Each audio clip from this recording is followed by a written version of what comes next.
Welcome everyone. A good adaptation is multidimensional.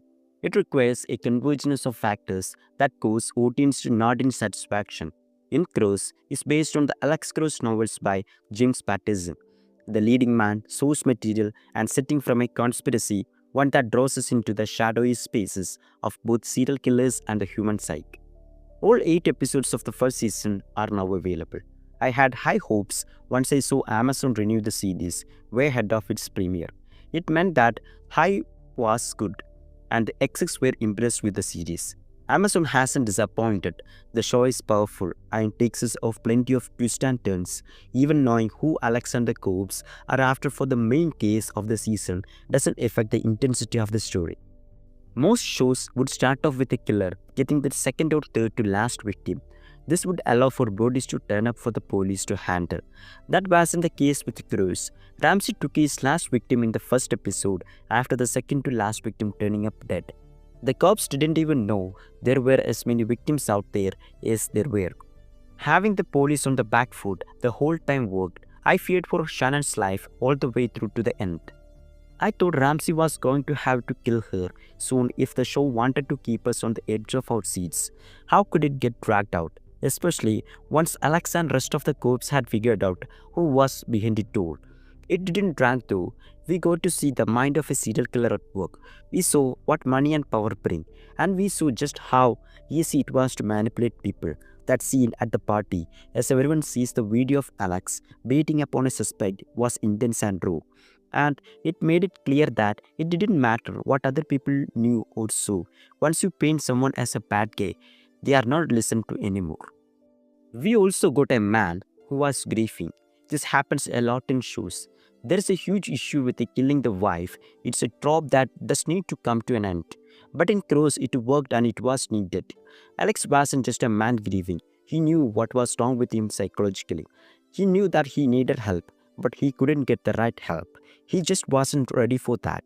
It's rare that the lead will even admit they aren't handling things well. But every now and then we saw Alex break that mold. Then there was the way his grief would push him forward.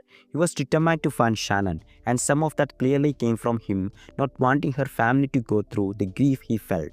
It did wonder who was behind it all, and I am impressed that we didn't get huge moments where the show was only focused on Alex's need to solve his wife's murder. Maybe setting the story a year after her murder helped with that. We got through the original anger and we could see Alex try to move forward with his life. This allowed us to see what Alex's grief was doing to his family, and we need that reminder.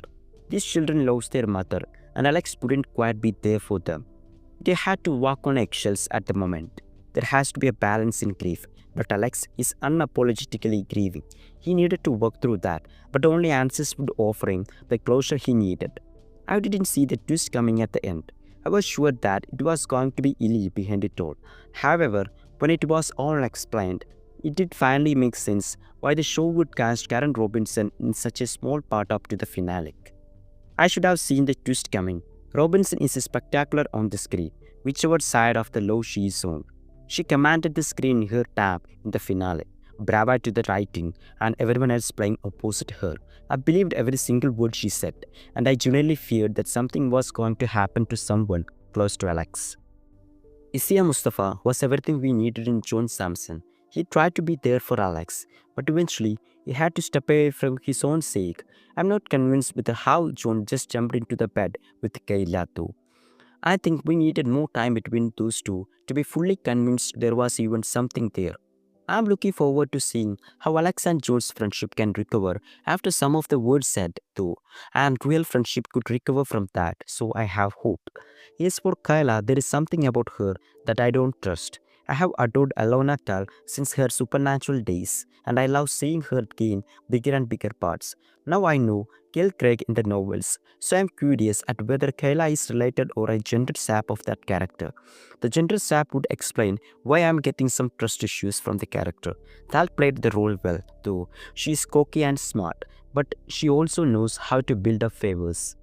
I almost want to give a shout out to Eloise Mufford, who played Shannon. Mufford oozed so many emotions without even having to say aloud. In fact, she was gauged for a lot of the shows. You could see the mixture of fear, anger, frustration, and so much more in her eyes.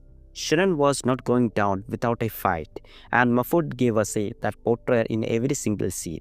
It was Mahfoud's portrayal that made me want to see Alex finally find out where she was being kept. I had to see her get out alive. Overall, the first season was a strong start to this adaptation. We know Pro Season 2 is happening, and I'm looking forward to seeing more of Hodge in the lead role.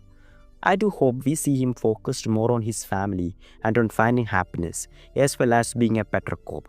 That's what is needed after this strong start. Thanks for watching, guys.